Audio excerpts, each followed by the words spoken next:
So we're almost now able to explain why the solar system is the way it is. So the model that we have for the solar system explains why the inner planets are rocky, explains why the outer planets are gassy, okay, and that does a very good job, okay.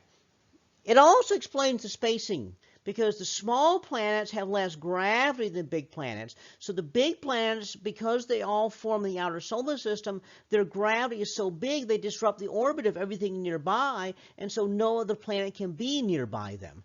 And so that means all the outer planets are spaced very, very far apart, and the inner planets can be spaced much closer together because they're smaller and they have less gravity to interact with each other. So this explains an awful lot. It explains why everything orbits over the equator of the sun. It explains why everything goes in the same direction. It explains why they go in the same direction of the sun, because there's part of the accretion disk that made the sun. Everything seems to make sense. Okay, so we got the accretion model that explains the terrestrial planets and Neptune and Uranus. The disk instability model explains Jupiter. They're still debating whether Saturn formed through disk instability or accretion. Okay. But there's another interesting thing I want to bring up, and that is what we call planetary migration. If you have two of these gas giants that are too close together, because we said they got to be far apart, but what if they don't form far enough apart? What if we have a planet here and a planet there? Now, the inner planet is always going to go faster than the outer planet. It's closer to the sun, and so it's going to have more gravity there. And so what's going to happen is the inner planet is always going to end up getting ahead of the outer planet, which means that the gravity of the inner planet is going to be pulling forward on the outer planet. The outer planet is going to be pulling back on the inner planet. The result is that the inner planet is going to slow down and spiral closer to the star. And the outer planet is going to speed up and then spiral farther out. Okay. And so that means while the planets were originally a certain distance apart, over time they end up being much farther apart. Okay. Now, there's indications when we look at, for example, Jupiter and Saturn, that they are too much alike to be as far apart as they are. Saturn's almost double the distance from the sun that Jupiter is, and yet the isotope ratios don't support that. It supports that they've actually formed closer together. So what would happen is that Jupiter and Saturn would have formed closer together, and then they would have moved apart. Now that does several things. When Jupiter moves inwards, Jupiter's gravity starts interrupting all the things in the inner solar system that were there, and that forces them to not run into things and make planets. That would leave behind a whole bunch of leftovers from the beginning of the solar system that if they'd been left alone, they would have eventually run into things and made planets bigger, but instead they end up being all clumped together in an orbit that's between that of Jupiter and the inner planets. Well, all those leftover things would be the asteroid belt. The asteroid belt is yet more stuff that probably would have eventually run into things and made planets. Okay. Now, Saturn moves out, however. Now, when Saturn moves out, there's already stuff out there. Uranus and Neptune are out there. And so what would have happened is that would have forced them to go further out. Okay. So there's indications that Neptune and Uranus used to be between 4 and 10 AU from the sun. Well, now Saturn is almost 10 AU from the sun, and then Neptune and Uranus are way farther away. So they would have gone further out, but the other interesting thing is that we have indications that Neptune has an isotope ratio that's more consistent with between Uranus and Saturn than it is on the other side of Uranus. That would have suggested that Neptune may have actually formed between Saturn and Uranus, and then it leapfrogged Uranus on the way out. So how would that work? Well, what would happen is that we would have had Jupiter and Saturn here, and Jupiter would have moved in closer to the sun, and then Saturn would have moved further out. Okay. As Saturn moved further out, that would have taken Neptune and Uranus, made Uranus move a little bit further out here, and it would have taken Neptune, and it would have made Neptune, since it was close to there, it would have made Neptune go much further out.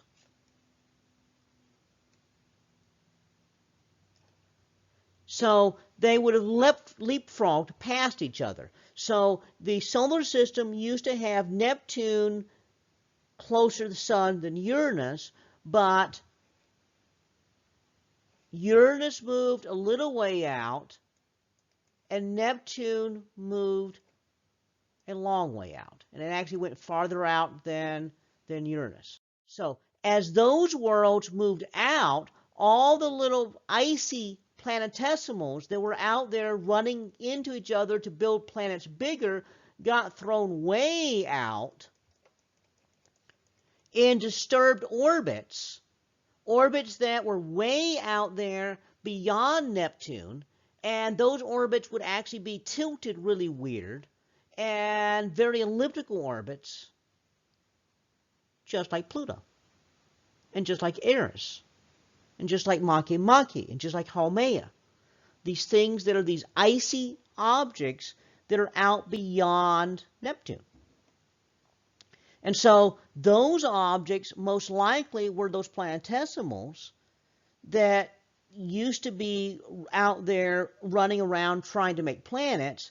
And when Jupiter and Saturn migrated apart, that shoved Uranus and Neptune really far out and shoved those other things even farther out. That created the Kuiper belt as we know it. So that would be kind of how we would see all this happening. And so what happens is you go through the mathematics, and it actually predicts all this stuff that we're seeing out there. And so that's why we're pretty sure that this model is if it's not exactly what happened, it's kind of close to what happened to the formation of the solar system. We also see evidence of planetary migration in planets around other stars. And in fact, that's the next topic is, if this is how the solar system forms, then could other stars form could other star systems or planetary systems or other stars form in a similar fashion? For the longest time, the only planets we knew about were the ones in the solar system. So the idea was, just purely hypothetical. And then in the 1990s, technology advanced to the point that we were starting to be able to find planets around other stars.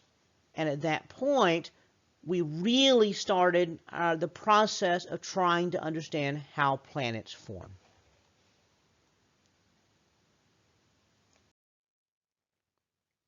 But the key here is that the Kuiper belt objects, including Pluto, because Pluto would in this case be a Kuiper belt planetesimal, okay, these were the leftover icy things thrown out by the migration of the outer planets.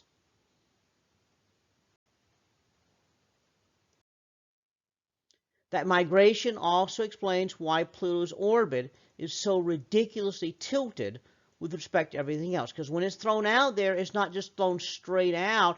It's just thrown out, here, in kind of a weird sort of orbit. So a whole bunch of these trans-Neptunian objects are explained by the migration of the planets. And the mathematics of how planets migrate actually got started before they were trying to explain why Pluto was like that. And so it was actually just a fringe benefit of explaining the migration of the orbits, is it also explained Pluto and the Kuiper belt. Now that is why this is a good scientific model, is that you go through the mathematics of it and it predicts something, you can go out and look. Now, we'd already seen this effect, but we were not trying to explain it. We were just going through the math, and the math actually ended up predicting something that we were all confused about earlier. And so here we have the idea of planetary migration, and as I said, there's evidence this also happens around other stars.